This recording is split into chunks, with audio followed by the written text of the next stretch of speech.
Muchísimas gracias a los fieles que nos acompañáis en este ciclo, que ya va llegando al fin, pero que hemos hecho un recorrido por la poesía,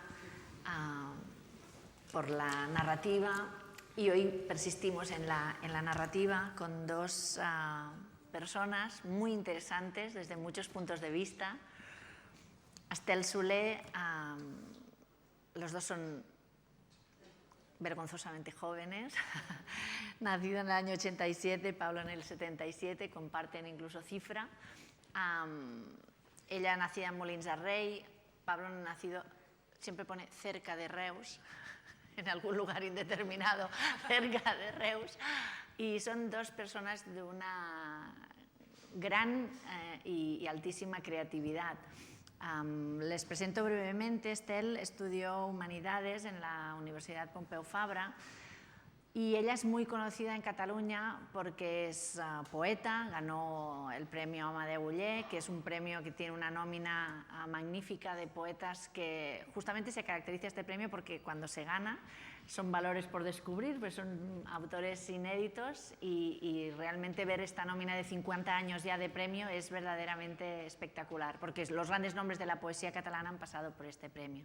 Por lo tanto, ella es poeta, ella es actriz y es por esta faceta también muy conocida, rapsoda, dramaturga, y además dramaturga con un proyecto que yo quiero especialmente, una obra que se titula Animals de Compañía, que además fue de gira por Latinoamérica y también está traducida al castellano, y que incluso en los tiempos de crisis se lo organizó para hacer sesiones privadas en casas particulares, porque es una obra que permite una determinada cercanía del público. Y por lo tanto es una persona emprendedora con muchísimas ideas y que el año pasado, en mayo del año pasado, publicó su primera novela. Se titula Si no puc volar, si no puedo volar. Ya lleva 4 ediciones, si no me equivoco.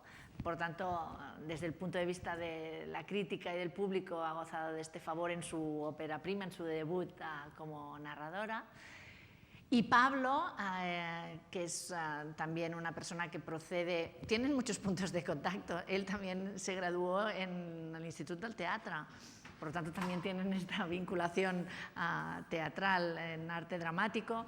Él se doctoró en Teoría de la Literatura y Literatura Comparada en la Universidad de Granada, aunque previamente hizo el máster en Teoría de la Literatura y Literatura Comparada aquí en la Universidad Carlos III.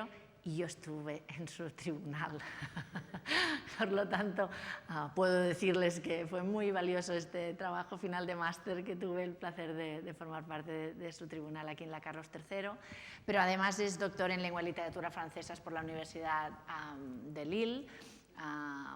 Es una persona que su parte creativa la ha canalizado a través de libros de relatos, pero ahora ya tiene 2 novelas, cuenta con 2 novelas en su haber, y si Estel en su debut literario pues ya tiene 4 ediciones y ha tenido esta buena recepción del público y la crítica, a Pablo, cuando debutó con El anarquista que se llamaba como yo en la editorial Sirmio, que es una editorial que quienes vivimos en Cataluña queremos de un modo especial por Jaume Vallcorba, su editor, y la colección que tiene también en lengua catalana, en Quaderns Crema, pues el Cultural del Mundo lo definió como el mejor debut literario del año 2012.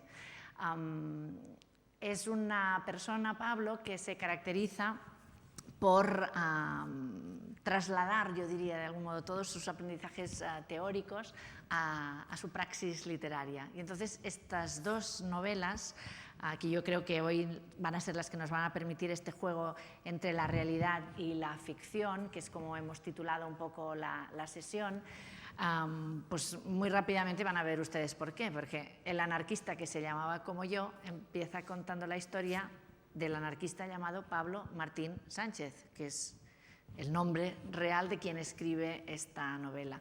Y Tuyo es el mañana, su última obra publicada, es un juego polifónico entre 6 personajes, fragmentadas estas voces en una segmentación de las 24 horas del día, en madrugada, mañana, mediodía, tarde, noche, los 6 fragmentos de las 24 horas del día dan voz a estos 6 personajes del día precisamente que nació Pablo. Así es que parece ser que estos son los 2 primeros títulos de una trilogía. No sé exactamente cuál va a ser la temática del tercero. Sí. Cerca de Reus. Entonces va a desvelar el misterio sobre el cerca de Reus. Por lo tanto, por eso el juego con la realidad y la ficción, el hecho de que Pablo haya estudiado tanto la literatura del Oulipo, el Nouveau Roman, la creación literaria con una serie de constreñimientos, con unas reglas a priori que modelan y hacen que se tenga que canalizar esa creatividad en los moldes de unas reglas fijas, y el hecho de que sea uno de los miembros, no sé si el único miembro español del Oulipo. Sí, en lengua española hay 2, pero español es el único miembro aceptado, cooptado por el Ouvroir de Littérature Potentielle, que es lo que significa las siglas del Oulipo. Pues obviamente de algún modo esto aflora también en esta su manera de crear y de mezclar realidad y ficción. Se ha hablado mucho de las literaturas del yo, incluso hay críticos que hablan de una determinada egografía. Hay quienes hablan de la práctica del ego surfing, que es esta autonavegación de los yos literarios que se proyectan en la autoficción, en la autobiografía, en las memorias, en los diarios, en las correspondencias, en todas estas textualidades que podríamos llamar las literaturas del yo. Y la mezcla o el juego creativo entre la realidad y la ficción, yo creo que tanto Pablo como Estelle las han aprovechado de un modo especialmente elocuente en sus novelas. En el caso de Si no puc volar, Estelle parte de un diagnóstico que ella misma le realizaron y hace que su protagonista también tenga este mismo diagnóstico, y a partir de esta transferencia de lo que era su propia realidad a la realidad del personaje que ella construye, hace visible esta enfermedad, la endometriosis, y las prácticas secundarias o las derivadas que esta enfermedad conlleva, fundamentalmente la infertilidad, con lo cual también aquí aparecen todos los tabús vinculados a la infertilidad y la culpa literariamente atribuida a las mujeres y míticamente atribuida a las mujeres. En este caso también se hace presente en la infertilidad que sufre esta protagonista que se llama Anya, de Estelle, que hay quien la ha llamado la Bridget Jones catalana, porque la novela de Estelle, la protagonista vive un momento de que su realidad se desmorona de algún modo a su alrededor, y tiene que empezar una nueva vida, y en este empezar y el mostrarnos siempre con un toque de ironía y siempre con un toque de humor, marca de la casa, que yo creo que aquí también es otro de los puntos de contacto también con Pablo, pues evidentemente estamos ante en este caso en 3 obras que permiten estos juegos entre realidad y ficción todavía. En la última sesión, no sé si recordarán que estaba Sebastià Portell, y cuando le hablaban de hasta qué punto su literatura era autobiográfica, que es uno de los temas que obviamente espero que ahora dialoguemos con ellos, recordarán que Sebastià Portell dijo: yo siempre digo que mi literatura es autobiográfica, porque cuando yo lo estoy escribiendo me está pasando a mí. Es decir, me pasa porque lo escribo y por tanto ocurre, aunque sea en mi imaginación. Y por lo tanto él reivindicaba esta capacidad de fagocitar la ficción como autobiografía en el ámbito de la escritura. Cuando además tenemos temáticas como las que yo he tratado de exponer brevemente en la introducción, pues yo creo que el debate está servido, ¿no? La mezcla entre realidad y ficción. ¿Cómo os habéis sentido con respecto de estas temáticas? No sé quién quiere empezar. Por edad, ¿no? Por orden de edad. Por veteranía. Bueno, pues nada, muchas gracias, Laura, por la presentación, y gracias a los que estáis aquí. Y el tema que se propone con ese todavía y esos puntos suspensivos, pues creo que podemos estar haciendo ciclos de estos durante años y décadas, y seguiremos hablando de todo esto, ¿no? Yo, sobre todo con mi primera novela, El anarquista que se llama como yo, es cuando he tenido más que enfrentarme más a esta digamos, diatriba clásica de la realidad y la ficción. Y además es algo que me sigue no solo interesando, sino preocupando. El otro día estaba en la Feria del Libro de Almería y estaba Antonio Orejudo diciendo que hay un descrédito de la ficción, ¿no? Que la gente ya no quiere leer ficción, que la gente quiere leer realidad. Y en cambio eso no ocurre en otras artes narrativas. La gente se empacha de series, ¿no? Y ahí no importa Breaking Bad si eso es verdad o es mentira. En cambio con la literatura parece que no, que estamos en un momento en el que los autores tenemos que recurrir a esa herramienta de verosimilitud tan clásica y a la vez tan potente como es la realidad, ¿no? La verdad, para explicar nuestras historias y hacer ver que estamos hablando de nosotros o que estamos explicando cosas reales, porque parece ser que la verosimilitud de la que hablaba Aristóteles ya solo se puede conseguir si ponemos algo de verdad en nuestra literatura. Y eso es algo que me preocupa, porque yo siempre me he reivindicado como un contador de historias de ficción. Entonces, no sé si Estel se ha encontrado también con esto, pero yo cada vez me encuentro más gente que dice aquello que decía Josep Pla, ¿no? Decía que la gente que lee novelas a partir de los 40, y yo acabo de cumplir 40, es un cretino, ¿no? O es una cretina. Entonces, claro, me encuentro mucha gente que piensa como Josep Pla, que a partir de los 40 ya no hay que leer ficción. Yo solo leo ensayos, dice mucha gente. Y, bueno, no sé, creo que es un tema que nos tenemos que plantear los autores. Bueno, yo creo que tenemos realidad y ficción, o sea, en la vida, y que son caminos bidireccionales, ¿no? Y que encontramos en la ficción realidad, y yo diría, al todavía le añadiría, y por mucho tiempo más, porque en mi caso ni sé escribir ni sé leer desde otro punto de vista, y quiero que haya, ¿no? esta mezcla de ficción y realidad me parece súper necesaria, ¿no? Para crear. En el caso de la novela, yo, como has contado, y vinculada también a las vivencias y a la biografía de Pablo, vengo del mundo de la interpretación y seguramente no, o sea, puedo afirmar que hay una influencia muy clara de esa ficción desde la dramaturgia, ¿no? Y desde el interpretar personajes como actriz. Y en el mundo del teatro, a la hora de interpretar, decimos, o se dice, una de las máximas, bueno, hay varias, ¿no? Y hay varias que he cogido a la hora de enfrentar esta primera novela, a la cual me da mucho miedo precisamente, ¿no? Romper la página en blanco en un terreno en el cual, bueno, para mí era absolutamente desconocido y yo no tenía ningún tipo de conocimiento previo, ¿no? Y una de estas máximas es vivir de manera real bajo circunstancias imaginarias, ¿no? A la hora de interpretar. Y creo que se puede aplicar absolutamente cuando nos ponemos a escribir, ¿no? Comparto absolutamente lo que comentaba Laura, que dijo Sebastià Portell. Yo a la hora de escribir me siento un canal creador, ¿no? Y mucha gente, creo que también hay algo de... ¿cómo decirlo? La gente quiere saber, ¿no? Es morboso de saber qué hay de verdad, ¿no? Qué hay de verdad del autor, ¿no? ¿Qué detalles autobiográficos están ahí puestos? Yo no le doy tanta importancia ni a la hora de escribir ni después cuando la gente lo comenta. Creo que yo me considero canal creador en el sentido de que tanto en esta novela como en muchas otras cosas, creo que mi escritura es mucho más caótica y mucho menos programada que la de otros escritores. No creo que esto sea bueno, simplemente es un hecho.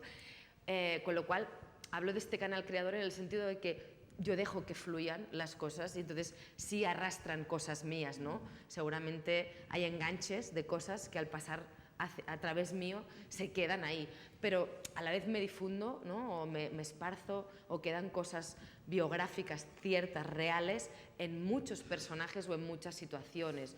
Suele la gente pensar además que la realidad, esta autobiografía está, ¿no? en el protagonista o la protagonista, y yo creo que no siempre es así, ¿no? Pero que tiene que haber puntos de realidad. También que entendemos por realidad, ¿no? A ver. Es que yo iba pensando y realmente a veces volver a Gerard Genette es muy saludable. Gerard Genette es un teórico francés que ha trabajado mucho en la cuestión de la narrativa y él siempre tiene una máxima que yo creo que es absolutamente necesario recordarlo de vez en cuando hablamos de la literatura y sus posibles contaminaciones en relación a la biografía o la autobiografía, que es, él dice, la mise en dicción, es decir, el hecho solo de hablar ya es una mise en ficción, ya implica una ficcionalización.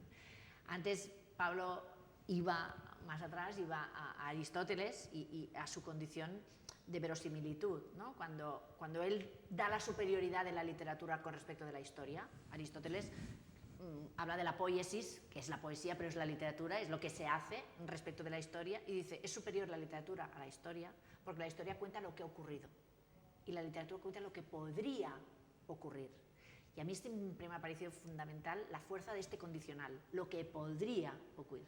Y aquí los contadores de historias son canales, como decía Estel, ¿no? Que se nutren lógicamente de la realidad, pero que luego, en el acto creativo, no la segmentan o la conducen hacia un personaje, que es un clásico. Yo lo he visto en muchas ocasiones, ¿no? Que la gente les pregunta, ¿pero este eres tú? Bueno, yo soy todos. Y un ejemplo como una creadora como Mercè Rodoreda, por ejemplo, tiene un prólogo magnífico a una obra de referencia que se llama Mireille Trencat, en el que ella cuenta cómo ella habla con sus personajes. Y dice, hay muchos muertos porque en mis obras, porque se han ido muriendo, porque yo les he ido matando. Y dice, y de repente paso tardes en que paseo cerca de su casa en Romanyà de la Selva y me acompaña el notario Riera, que es un personaje de su novela, Mireille Trencat, y ella pasea con ese personaje. Y otros personajes, como por ejemplo Cecilia C., que es la protagonista del Carrer de las Camelias, le dice, pero a mí me has dado una vida muy triste. Dice, sí, pero te di unos ojos tristes, que son los ojos más terribles del mundo, ¿no? los que más enganchan. Es decir, que para Mercè Rodoreda sus personajes de ficción existen, ¿no? Y en este caso podríamos aducir muchísimos testimonios literarios, desde el Quijote hasta Madame Bovary, en que son personajes nacidos de la ficción, que han leído tanta ficción que esperan convertir su realidad en aquello que ellos saben que puede existir porque lo han leído.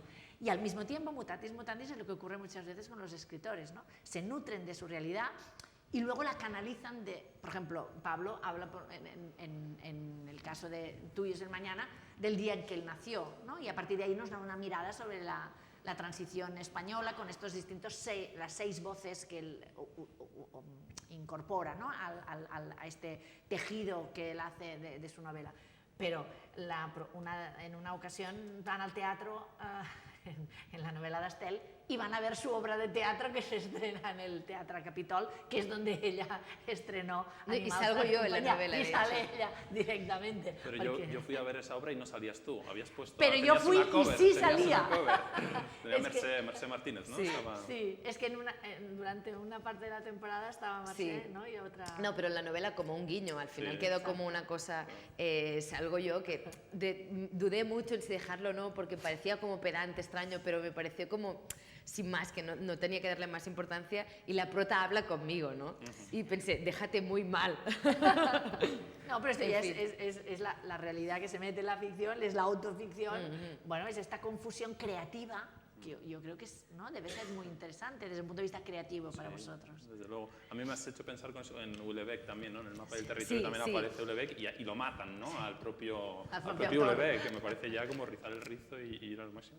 Sí, no sé, yo sí que tengo la sensación de que está habiendo como un cambio de paradigma. Antes se ponía aquello de cualquier personaje, cualquier parecido con la vida real es pura coincidencia, y hoy cada vez se pone más basado en hechos reales, ¿no? Creo que está habiendo una tendencia en literatura hacia... Claro, yo estoy de acuerdo. No sé si tiene que ver con esta deshumanización, ¿no? Este estar perdidos en las redes sociales, ¿no? Esta segunda revolución industrial 2.0, ya no sé por qué punto estamos, que lo que queremos otra vez, yo creo, y pasa por la literatura, pero pasa en general, es ir a buscar personalidades, ¿no? Gente que a pesar de todo, pues no se calla, que opina, ¿no? Que se construye a sí misma cada día, y creo que seguramente yo como lectora busco una voz en concreto, ¿no? Siempre digo que no me importa si un libro no me ha gustado, si una obra no me ha gustado, si un producto en concreto artístico no me gusta. Me gusta seguir una voz, una voz artística en cualquier disciplina, y que nos entendamos en ese sentido. Entonces puedo perdonar que un producto en sí no me haya gustado, pero cuando hablo de esta voz hablo de esta personalidad, ¿no? Y creo que aquí está estas ganas de que, bueno, obviamente, como decíamos, ¿no? De que hable de la ficción. que haga ficción, pero basada en cómo ella o él ve el mundo, con lo cual para mí es súper necesario que lo haga desde él, desde ella y desde esta personalidad que yo creo que cada vez se valora más, porque estamos todos como, ¿no?, en estas relaciones líquidas en las cuales nos perdemos, ¿no?, muchas veces. Pero Pablo, tú ahora decías que es verdad que en las películas se ponía, ¿no?, cualquier parecido con la realidad es pura coincidencia, casi como para dar valor a la ficción. No, esto ha salido de la imaginación de alguien. Y en cambio parece que ahora, cuando se busca esta tendencia autobiográfica, es como decir, bueno, claro, si es que esto es verdad, tú solo eres un medium, ¿no?, que casi traduces a palabras algo que ya se te ha dado previamente, ya existe. Yo reivindico siempre la fuerza de la literatura como verdad, a partir de lo que es en la verosimilitud. Está ese poema tan bonito de Ángel González, dice, ¿por qué lloras si sabes que todo en este libro es mentira? Y porque cuando yo lo leo, es verdad para mí, ¿no? Claro. Este ser verdad para mí es lo que ocurre cuando leemos cualquier obra y conectamos con esa obra. Con independencia de que provenga de un lugar o de otro, el hecho, el artefacto literario es verdad mientras se produce este pacto de la lectura, ¿no? Y de algún modo es verdad mientras ocurre. Sí, pero también puedes verlo desde el otro punto de vista. Yo soy más, a lo mejor como Pessoa, ¿no? Los famosos versos de Pessoa de que el poeta es un fingidor y finge tan completamente que finge que es dolor cuando de verdad lo siente o algo así. No sé si lo he citado muy bien en traducción, pero yo creo que por lo menos yo me siento identificado con eso, ¿no? Es decir, aunque esté, no sé, aunque esté explicando cosas que me han pasado, solo que haya una pequeña pincelada de ficción, para mí tiñe todo lo demás de ficción, ¿no? Como decía Nabokov también, ¿no? Dice, tildar un relato de verídico es un insulto al arte y a la verdad, decía, totalmente, ¿no? Claro.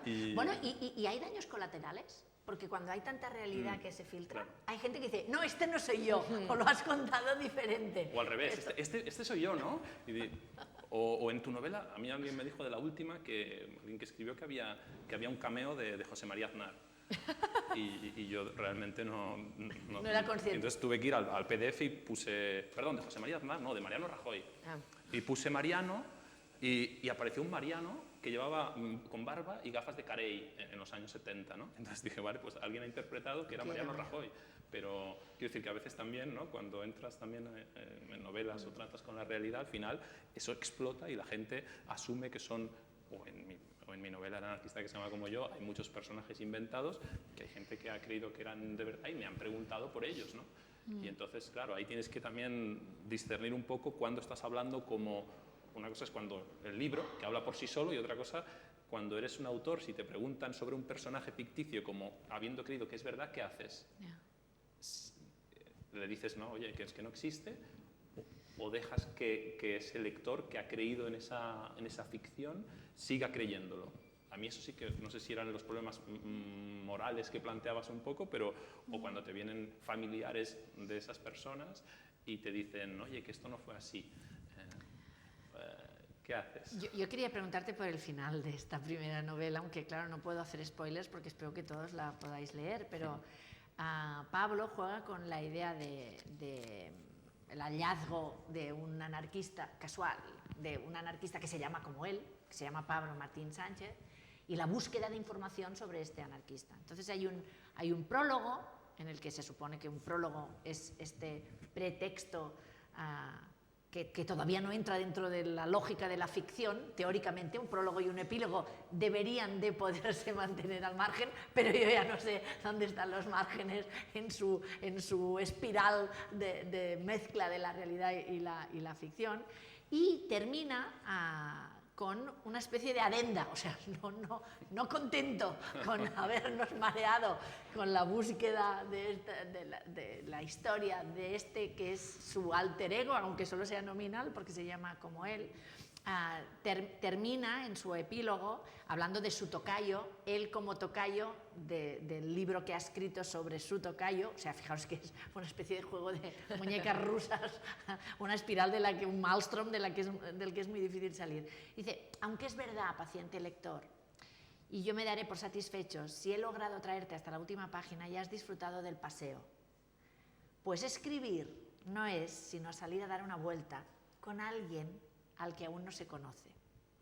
porque si de algo me alegro en el fondo es de haber podido compartir esta historia contigo, la historia de un anarquista que se llamaba como yo, la historia de Pablo Martín Sánchez, una historia que espero haya valido la pena de ser contada. Y luego, cuando nos deja aquí, que ya parece que termina, dice: quiero pedirle disculpas a mi editor porque necesito, cuando el libro está ya en galeradas a punto de salir, añadir una adenda porque he recibido una noticia que dice que parte de lo que cuento no es verídico, o que la tesis que yo finalmente le he dado verosimilitud de cuál ha sido el final auténtico de este, es difícil contarlo sin hacer el spoiler, pero el final de este anarquista, y entonces es como una especie de, ¿qué era? Como un descargo de conciencia, vuelve a ser una entrada en la ficción ya después de haber salido de la ficción del epílogo. ¿Nos lo puedes contar o no? Hombre, eso es difícil de contar si no se ha leído el libro y bueno, hay alguien en la sala que me consta que sí lo ha leído,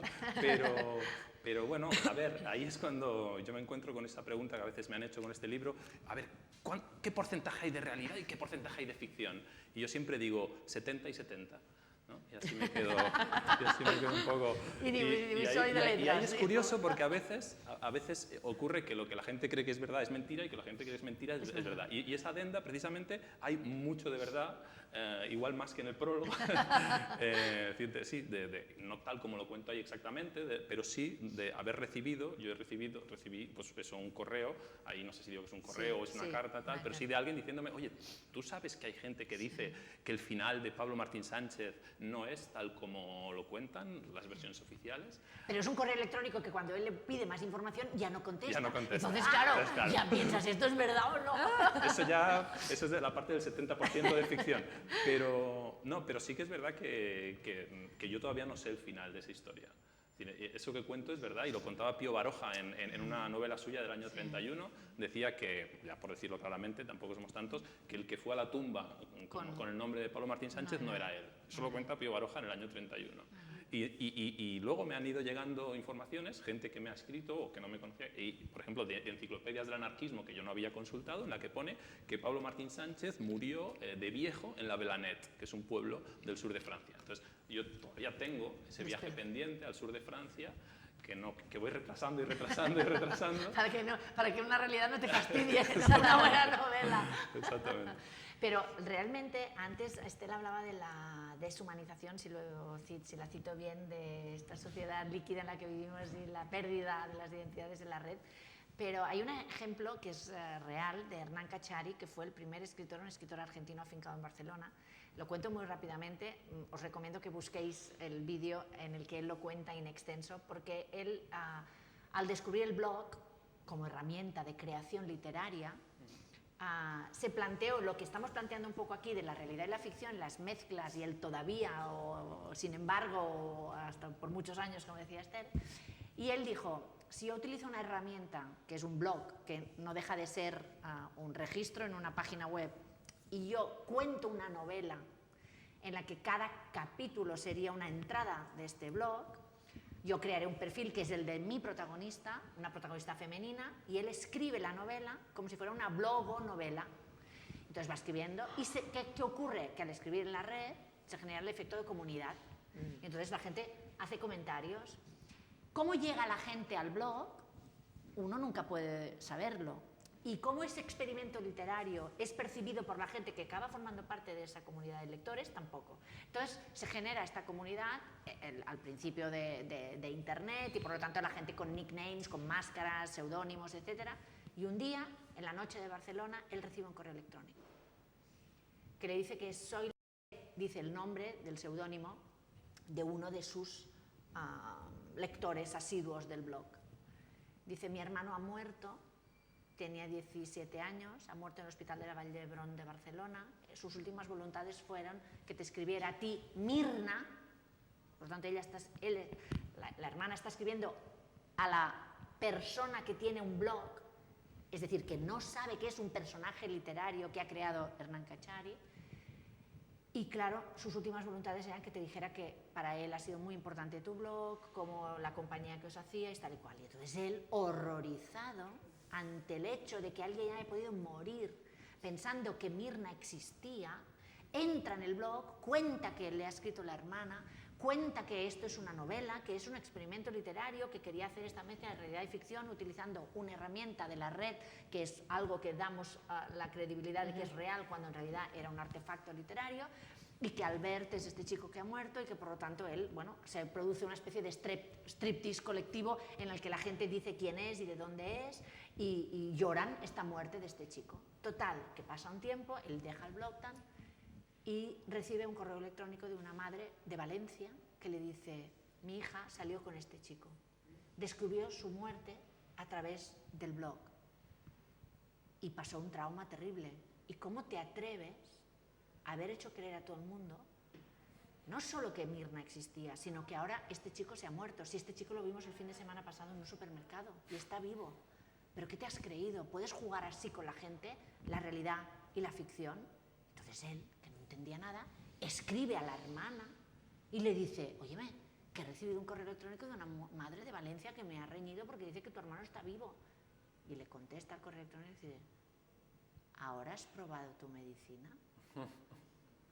Soy yo y estoy vivo, pero quería que tú experimentaras lo que yo sentí cuando supe que Mirna no era una mujer real, sino que era un personaje. Y entonces Hernán Cachari, diciéndole de todo: bueno, pero desde luego dedícate a escribir, porque nada en el estilo de tu hermana me había hecho creer que pudiera ser el personaje que siempre estaba en mi blog, etcétera. Y si no hubiera sido por esta madre valenciana que me ha llamado la atención sobre este hecho, yo he llorado tu muerte con lágrimas reales. Y dice: ah, ¿qué te crees? ¿Que la madre valenciana existe? La madre valenciana existe. Era él también que escribe. O sea, era la doble venganza.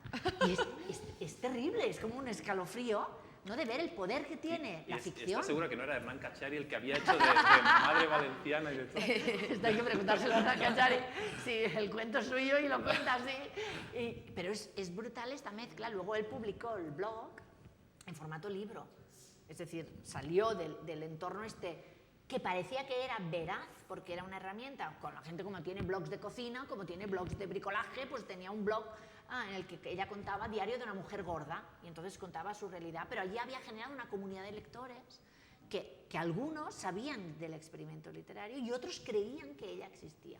¿No? Es un poco brutal esta confrontación con la realidad y la ficción. No sé si en vuestro caso no hay daños colaterales tan graves, ni hay nadie de la familia del Pablo Martín Sánchez, anarquista, que te haya pedido explicaciones por el... Pues sí. Sí. Sí. Sí, y la noche antes de que defendiese mi tesis doctoral en Granada. Sí, esto no lo he contado nunca en realidad. Bueno, pues ahora es el momento. No, pero esto está en streaming. No lo cuento, pero sí, a ver, bueno, ¿sí? Puede pasar, claro, puede pasar estas cosas. Sí. Sí, entonces, bueno. Ahora nos va a dejar. Sí, está en streaming, no lo voy a contar porque esto queda grabado. Claro. No, pero sí que es verdad que hay límites que a lo mejor uno tiene que pensarse mucho antes de franquear, ¿no? Tenemos el caso hace poco de Elvira Navarro, ¿no?, con la novela esta...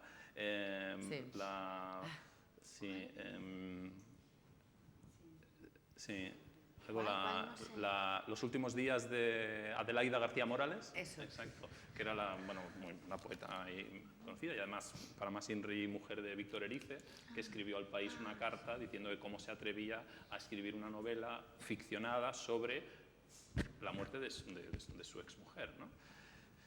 Y claro, ahí sí que estamos poniendo sobre la mesa los límites del juego entre la realidad y la ficción, ¿no?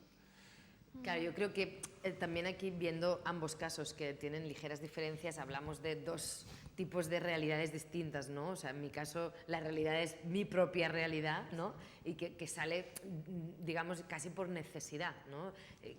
Creo que dista un poco de tu caso, ¿no, Pablo, de tus novelas. Es decir, que yo no hablo de hechos reales de otra persona, en todo caso solo tomo vampirizo de amigos de situaciones reales, pero que son cosas distintas, ¿no? Y en mi caso, a lo mejor está bien contar el punto de partida de la novela, que en realidad viene, y por eso Laura comentaba antes el hecho de mi obra de teatro, que se haya colado Animals de compañía en la novela, y es porque los editores van al teatro a ver Animales de compañía, y la primera propuesta editorial fue pues que novelara la obra de teatro, ¿no? No sé si se ha hecho esto nunca, pasar del teatro a la novela, pero en su momento... Transmedia.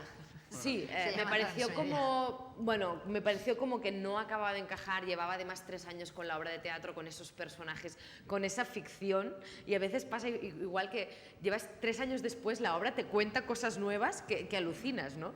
Y pasa igual con los poemas y con tantas otras cosas. En todo caso, yo digo, no, mira, no me siento como para novelar la obra, creo que esto tiene un punto final en la dramaturgia y ya está. Y ocurre que me dicen, bueno, pues haz una novela de lo que quieras, ¿no? Yo jamás había pensado que escribiría una novela, como decimos en catalán, no sé cómo se diría en castellano, soy muy tastaolletas, había pues pasado Picaflor. por picaflor o como le llamemos, pero jamás había pensado que escribiría una novela, y justo en el momento en el que iba a decir que no aceptaba el encargo, insisten en que me dan margen, libertad absoluta. Quien puede resistirse a eso? Me da un miedo terrible, pero como siempre digo en la vida, cuando algo da miedo seguramente hay una oportunidad de aprendizaje detrás, así que como reto acepto. Y en ese momento me diagnostican esta enfermedad que comentaba Laura, es la endometriosis, una enfermedad que, como apunte médico así muy rápido, actualmente en España pues sufren, es una enfermedad del útero, del aparato reproductor femenino, pero fijaros que sufren más mujeres, es decir, más personas en España que gente tiene diabetes, hepatitis o el SIDA, ¿no? O sea, estamos hablando de unas cifras... bueno, que merecerían un capítulo aparte, ¿no? A pesar de eso es una enfermedad pues muy desconocida. Invisible, ¿no? Bueno, me diagnostican esta enfermedad tras 2 años de buscar un hijo, y me dicen, bueno, que me ingresan, que me tienen que quitar las trompas, que no voy a poder tener hijos de manera natural, un periplo personal que me hunde absolutamente y me deja absolutamente fuera de circulación, ¿no?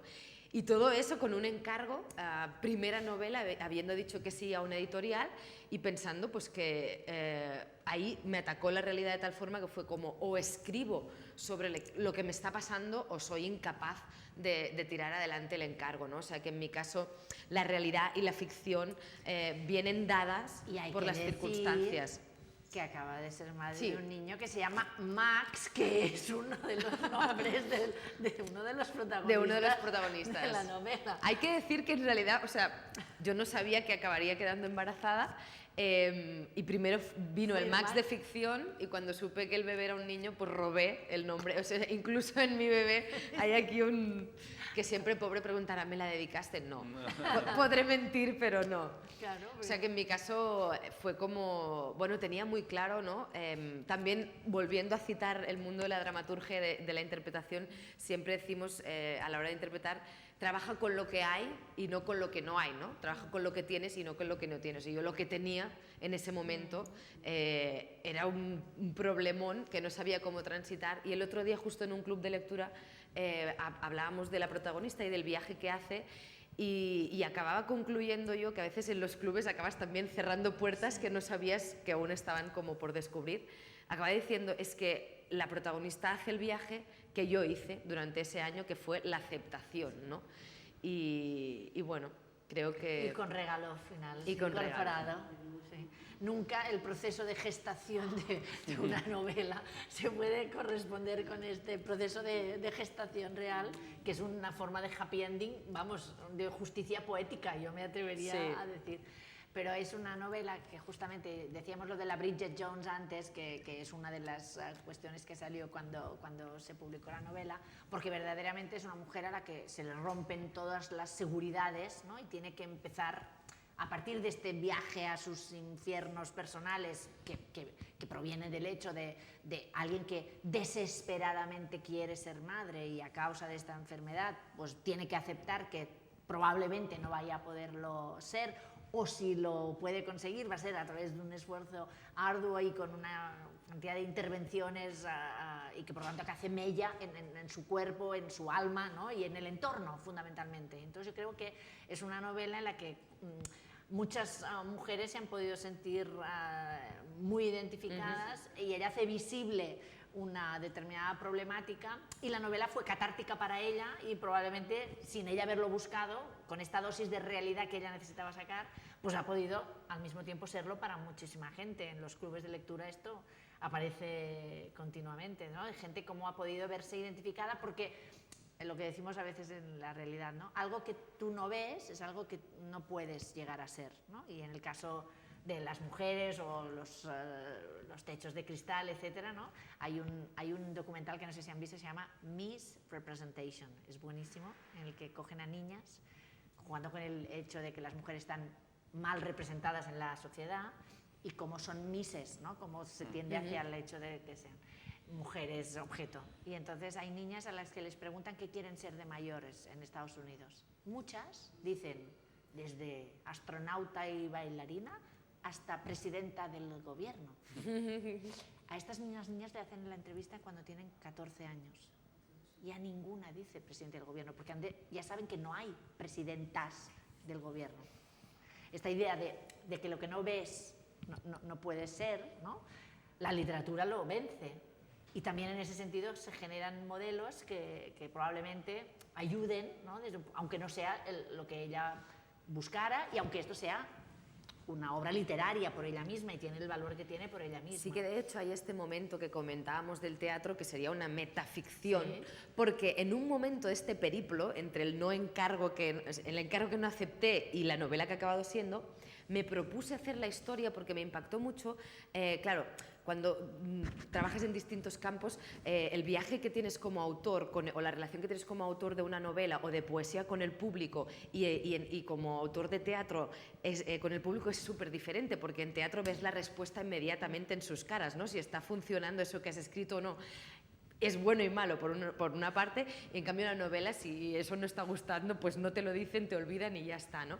Pero cuando estaba con Animales de Compañía, hablando con la gente, cuando íbamos por las casas, la reacción, esas tertulias posfunción, me gustaba mucho, y seguramente es lo que más me gusta del proceso creativo y del arte, que para mí en esencia es comunicación, es ver cómo la gente entra de una manera al teatro, o cómo la gente empieza una novela o va al museo de una forma y sale de otra, ¿no? Esta transformación, ¿no? Y en esa línea intenté hacer una obra que hablara, o una novela que hablara de cómo el arte nos transforma, ¿no? De cómo una pareja, por ejemplo, que ha acabado derivando en esta pareja protagonista, cómo va al teatro, por ejemplo, y la historia que les están contando acaba condicionando en ciertas decisiones que están a punto de tomar en sus vidas, ¿no? Me pareció absolutamente difícil de compaginar la ficción del teatro que estaba sucediendo en ese momento en escena y la ficción de la novela, ¿no? Así que solo se quedó en un capítulo. Ficción, sí. O sea, que solo lo dejé en ese pequeño guiño de un capitulito que sí que acaba afectando de alguna manera, pero como muy sutilmente a los personajes, ¿no? No me vi capacitada en una primera novela para hacer eso. Pablo, quizás tú.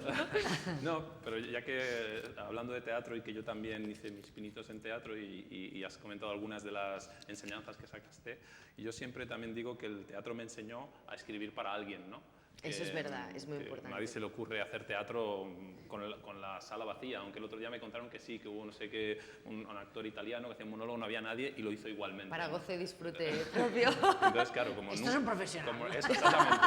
Aunque bueno, no, que de hecho creo que los bolos se pueden suspender, dicen, no sé si es una máxima real o no, o sea, si hay, tiene que haber más gente en el público que en el elenco. Iba a decir ¿No, Pablo? eso. Vale. Te he robado. No, era eso, que sí, ¿no? Que es como una ley no escrita del teatro, que si hay más gente en el escenario que en la sala se puede suspender. Sí. Pero este autor italiano no quiso hacer caso de las leyes no escritas. Pero a mí me ha enseñado eso, que igual que nunca me pondría en un escenario para actuar ante nadie, pues nunca me pondría a escribir solo para mí, para ¿no? ti. Aunque es perfectamente lícito que la gente diga, no, yo escribo para mí mismo. Yo siempre pienso... Es mentira, ¿no? Un poco. Yo creo que sí, aquí, pero bueno. Aquí había otro tema, ¿eh? Porque sí. Hay gente que piensa que tiene que escribir porque le sale, dijéramos, y hay gente que no, que lo dirige a alguien. El concepto que yo he dicho antes, que yo creo que fue Domingo Ródenas quien y si no lo acuñó él, pido disculpas, pero creo que fue él, el de egografía. ¿Cómo Yo no lo había oído, de egografía. Yo egografía tampoco, sí, solo el egosurfing, sí. El egosurfing porque es esta navegación... Que debo deciros que en muchos procesos de selección, por ejemplo en universidades americanas o canadienses en los que yo he participado, en los tenure tracks, ya se tiene que pasar la prueba del ego surfing. ¿Y en qué consiste? En una navegación del perfil del futuro profesor. Y entonces hay una casilla que es trustable o not trustable. Se puede confiar en él o no, en función del rastro que ha dejado, la memoria digital, el rastro que uno deja. Que en este caso, desde un punto de vista literario, todavía no está estipulado, pero la egografía es un concepto que a mí me pareció interesante cuando lo leí. Sí, yo pienso en mi caso, si cogiesen al anarquista y se confundiesen y diría, este tío ha estado en la cárcel y ha muerto en el año 24 y está aquí de nuevo. No sé qué ocurriría con eso. No, por retomar alguna cosa, Hernán Cachari decías antes también. Hernán Cachari, no sé si conocéis, que tiene un texto que para mí es maravilloso, que se titula Messi es un perro. ¿No conocéis ese artículo? Y bueno, si ahora que me dices que juega tanto con la realidad y la ficción, a ver si va a ser Messi un perro. Bueno, uno de los protagonistas de la novela Tuyos de Mañana, una de las voces es un perro. Es un perro, sí. Efectivamente, un galgo de canódromo de los Tenemos años... perros también en común. También hay También perros. ella es una cuidadora de perros. Es paseadora de Sí. perros, qué bueno. Es una profesión que yo no sabía que existía hasta que leí. Existe, sí. Y en Argentina se ve mucho en Buenos Aires, ¿no? Los paseadores de perros con 7 u 8 perros.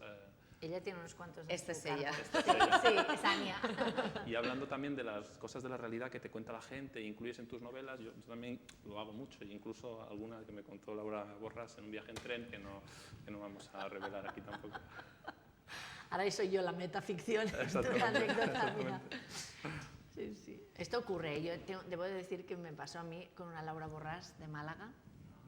Yo lo conté también en una conferencia que ya fue metaconferencia también, porque un día recibí un correo electrónico de una señora que se llamaba Laura Borràs, cuando yo estaba leyendo una obra de literatura digital de un autor catalán que se llamaba Ton Ferret, que su obra se llamaba The Fugue Book, el libro de la fuga. Y era una obra de literatura digital que solo podías leer en Facebook.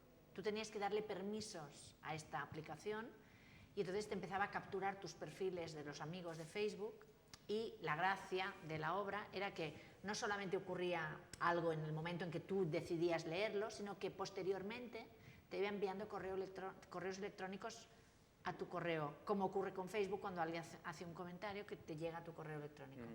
La cosa es que eran comentarios extrañísimos.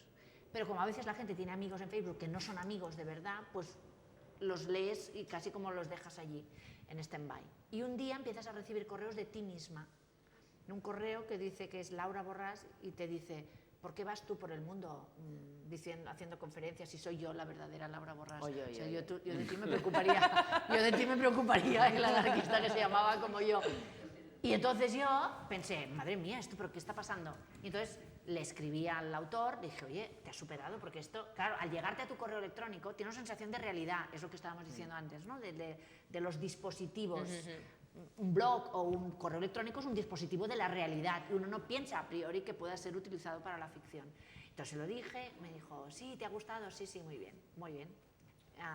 La cosa termina ahí y entonces cuando yo recibo este correo electrónico de una señora que se llama Laura Borràs, que me escribe en castellano diciéndome que en realidad ella se llama Laura Borràs, y yo pensaba, Antón, no has desconectado, ¿no? el dispositivo, y que ella se llama Laura Borràs y que ella es fotógrafa y artista plástica y que en realidad me odia porque ella se busca en Google y solo salgo yo. Y que entonces ella al final ya me quiere porque ahora ya ha visto que está tan familiarizada conmigo que ya sabe dónde estoy, dónde voy, qué hago, que me sigue y que le gustaría mucho que nos pudiéramos conocer. Y yo escribí a Ton diciendo, te has superado, porque ahora esto en castellano, porque la obra era en catalán. Dice, no, pero es que yo no lo he escrito esto. Abre la dirección. Si no es de telefónica.net, no es de mi aplicación. Y abrí y era de hotmail.es. Entonces dije, pero esto es verdad. Entonces contesté a la Laura Borràs, diciéndole, hola, yo también soy Laura Borràs y no sabía que te estaba causando este problema en tu vida. Yo no me he buscado, por lo tanto tampoco no sé si salgo o no. Pero bueno, entablamos una relación. Y un día me escribe diciéndome, sé que vienes a Málaga a dar una conferencia, me gustaría mucho conocerte.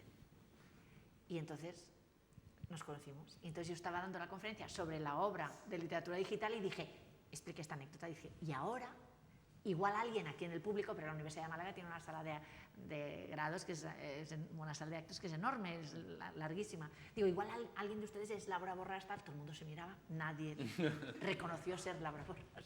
Y yo pensé, a ver si esto será un fake también, ¿no? Y al terminar, todo el mundo me miraba, la gente aplaudía, esperando que alguien se me acercara y fuera Laura Borràs. Y de repente se abrieron las puertas y aparece una chica y se me tira al cuello como si me conociera de toda la vida, me dice, Laura, y todo el mundo, ¡oh! Y se pusieron a aplaudir. Y entonces fue cuando conocí a Laura Borràs, que existe de verdad. O sea que yo de ti me preocuparía porque cosas más graves han ocurrido. Bueno, no sé, ha sido un placer conversar con Estel, con Pablo. Como siempre tenemos la oportunidad de tener preguntas, si quieren hacer plantearles alguna cuestión, tanto a Pablo como a Estel. Yo les recomiendo mucho la lectura. Estel todavía no está traducida al castellano, pero Pablo escribe, pese a haber nacido cerca de Reus, todavía no sabemos exactamente dónde y tendremos que esperar a la próxima novela, escribe directamente en castellano y les recomiendo muchísimo que lo lean. Si alguien quiere hacer una pregunta, si vosotros os queréis hacer una pregunta mezclando realidad y ficción. No, ahora para acabar, simplemente me venía a la cabeza, siguiendo con el tema del teatro, no sé si conocéis The Shape of Things, de Neil LaBute, la obra, que no. La representaron repuesta en el Teatro Lliure, y bueno, justamente es basada en el teatro, el personaje de una mujer que se hace pareja, novia de un chico, y toda la obra avanza, le hace como transformaciones físicas, le ayuda pues a cambiar su relación con los amigos, toda una transformación que dura toda la obra, y al final es la gracia de la performance teatral, de este punto metateatral, y ella está haciendo en realidad una tesis doctoral sobre cómo cambiar, o la influencia que tenemos para cambiar a la gente, ¿no? Y al final el personaje se mezcla entre el público, o se mezclaba entre el público al ser representada, y esa puesta en escena ponía pues como si fuera un museo, todas esas, la cama donde ellos habían dormido, la cama donde dormimos de mayo a junio y tal, las sábanas, y acaba como exponiendo su vida, ¿no? Y ha vivido el tío sin saberlo pues una ficción absoluta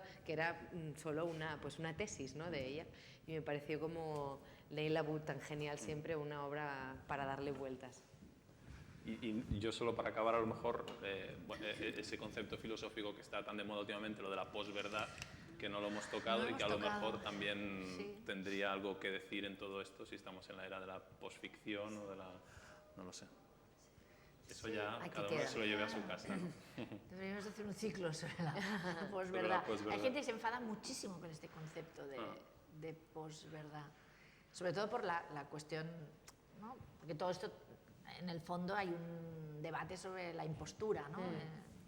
Y claro, yo reivindico la impostura desde un punto de vista de la literatura, que es una impostura creativa extraordinaria. Seguramente el problema siempre está en la percepción y en los contextos que nos permiten actuar y descodificar acorde a esta dimensión de realidad, ¿no?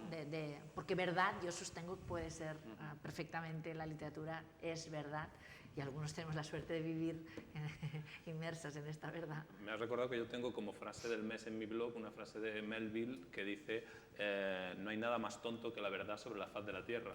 Entonces, bueno, voy a cambiarla ya porque ya hemos cambiado de mes y ya me toca cambiarla, pero bueno, es bonita para cerrar. Sí. Exacto. Muy bien. Pues gracias. Pues si no hay más preguntas, muchas gracias a todos y nos vemos el día 14 de junio con el teatro como protagonista. Hoy hemos hecho así ya un poco el enlace y cerraremos el ciclo hablando de ¿A quién tenéis? ¿A quién tenéis? ¿Se puede decir? Pau Miró. Ah, muy bien. Sí, venid, vale la pena. Según quién os iba a decir, no. Mentira. Habla gremialmente, pero muy bien. Muy bien, pues muchísimas gracias a todos. Muchas gracias. Gracias.